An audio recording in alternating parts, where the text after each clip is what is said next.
If a friend thou hast, who thou fully wilt trust, and good from him wouldst get, thy thoughts with his mingle, and gifts shalt thou make, and fare to find him oft. Hey everybody, it's Jeremy. Welcome back to turn 44 of Aries, where we are playing Utgard. And this one's going to be a little bit of a strange turn. So we're going to jump in. Not much going on, except we have some messages. And the first message really is the important message. Messenger from Gath. Greetings, noble Utgardian giants. It seems that... ... question mark, had a change of heart and elected another administrator. Info on our previous diplomatic situation would be well received, and I shall say that poetry sure comes easily to Nefel's ancestors. Cheers. So Gath is subbed. This is... I don't know. This is like, this might mean nothing, right? Or this could mean a complete turn of events. This might be a completely changed game for us. We have no idea.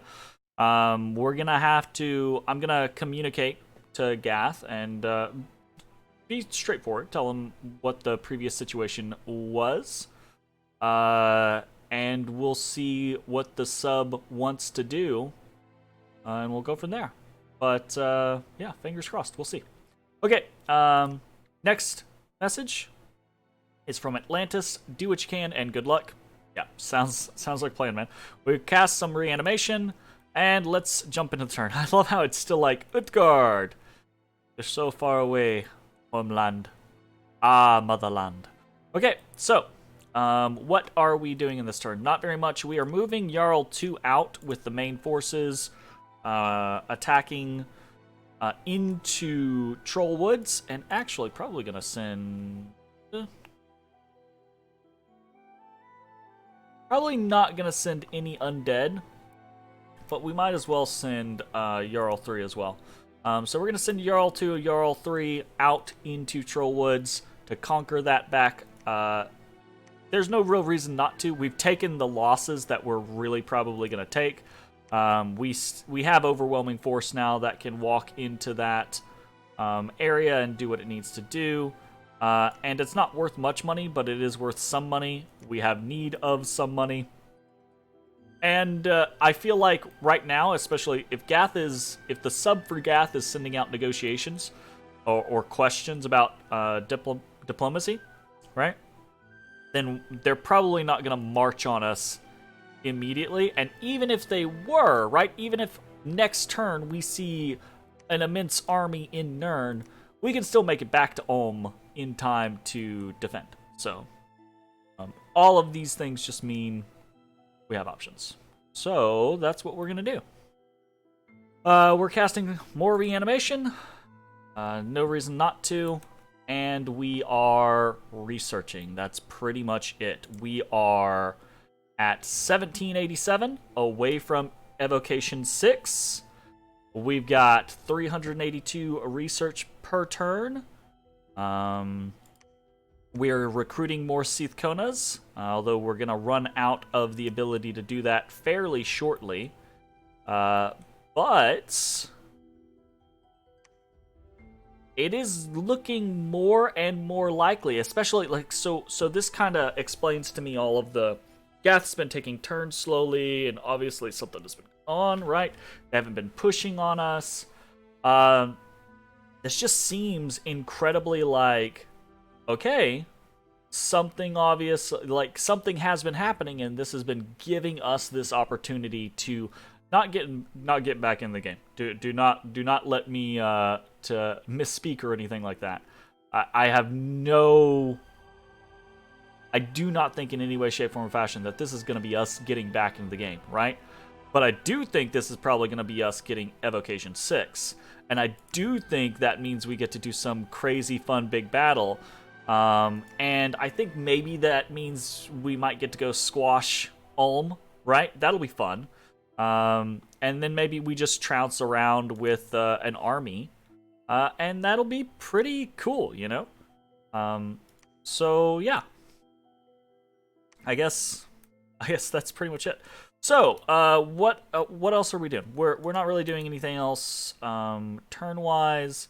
Not this turn, but next turn, as we get closer to Evocation 7 and we get closer to the idea of potentially, like, depending on what diplomacy comes back from Gath, right? If Gath comes back and they're like, okay, well, if you want peace, we'll have peace, nap 3 us, blah, blah, blah, blah. We'll probably actually take that, and we'll go squish Ulm, right?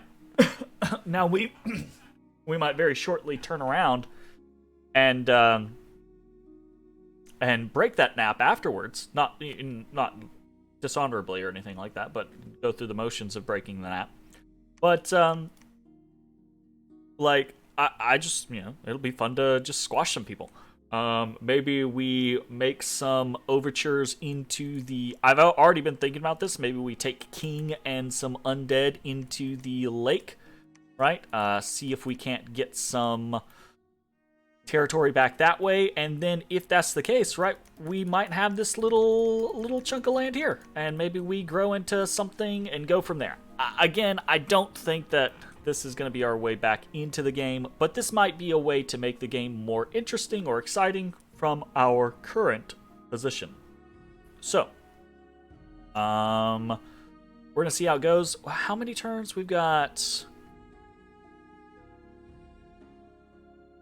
4, 5 turns at least before we have Evocation 7, realistically.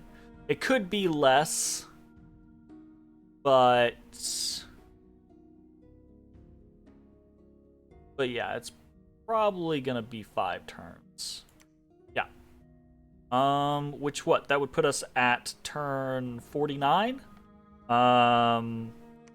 I definitely think at this point, right, like, even if he starts moving next turn, he's in Nirn, and then the following turn, he's in Ulm, I think we've got it, right? I think we have Evocation 7 before he can pop the fortification, just because we got a ton of stuff in here. So, well, I mean, in theory, we have a ton of stuff in here. We would have more stuff, but my dumbass keeps sallying out and getting things killed. I'm still super salty about losing 100 undead to a random greater Mandragora that's casting Wither Bones. Like, real talk? Horseshit. Okay, but I'm delaying at this point. There's nothing else that I'm doing for the turn, except I am going to send the information to Gath. I say, hello, first off, thanks for subbing. Always, and I will say this, anybody who subs, thank you for subbing. Thank you so much for subbing. Because it keeps games like this alive. It's just the community being willing to do things like this, and the people who will actually sub, thank you very much. You have my respect. So, much respect to the people that sub into games. As you might be able to see, our 2 countries have been at war. The previous ruler attacked me while I was at war with Ulm. They were successful in pushing me out of my territory, and I have retreated to the Ulmish capital. I'm willing to continue hostilities or negotiate new agreements. Just let me know. Thanks, and good luck. So I'm leaving this up to the sub for Gath. It's probably in their best interest to just go ahead and kill me. They've got the military to do so, and Ulm's capital is a very lush land. I mean, it's a freaking good place. So they absolutely would benefit from having it. And at that point, they'd have 3 caps. So really, really good, strong move for them. But sometimes subs come into a game and they're like, I don't really want to, like, just be an a-hole or anything like that, you know? So sometimes they pull off. We'll see how it goes. Text message to everyone. And this is our little piece of the Poetic Edda. And in this one, there are too many damn tss. We've got hast, we've got trusts, we got wouldst, thoughts, gifts. Too many too many. It's too many. All right. So, that is going to be my message going out, and that's going to be the turn. This is an interesting development. Like I said, I don't think it's going to necessarily matter or change things drastically. We'll see how it goes, though. And we're getting close. Once we hit Evocation 7, regardless of what the political climate is at that point, we're going after somebody, right? If we're still at war with Gath, we'll go after Gath. We're not, we'll go after Ulm. We're gonna go and we're gonna fucking nether dart the shit out of... Is it nether dart or nether bolt? Every single time, it's nether darts. Because they're the dartsa versus bolta. Alright. That's the plan. We'll see y'all next time. Peace.